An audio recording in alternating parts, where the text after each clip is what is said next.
కొంతమంది మహిళలు పురుషుల్లో శరీరం అంతా సన్నగా ఉండి తొడలు మాత్రం బాగా లావుగా ఉంటాయి. దీనివల్ల వాళ్ళు చాలా అసౌకర్యంగా ఫీల్ అవుతారు. ఉదాహరణకు వేసవి కాలంలో తొడల వద్ద రాపిడి జరిగి చర్మ సంబంధిత వ్యాధులు తలెత్తుతాయి. మరి తొడల్లో ఉండే కొవ్వు కరగాలంటే ఏం చేయాలో ఇప్పుడు మనం తెలుసుకుందాం.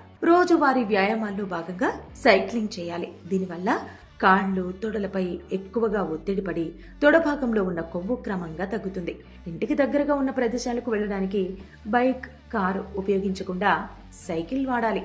రోజుకు 2-3 లీటర్ల నీరు తాగితే జీవక్రియలు చక్కగా జరిగి శరీరంలో కొవ్వులు పేరుకుపోవడం తగ్గుతుంది. అపార్ట్మెంట్లలో, ఆఫీసుల్లో పై అంతస్తులకు వెళ్లడానికి లిఫ్ట్ లేదా ఎస్కలేటర్లకు బదులుగా మెట్లను ఉపయోగిస్తే మంచిది.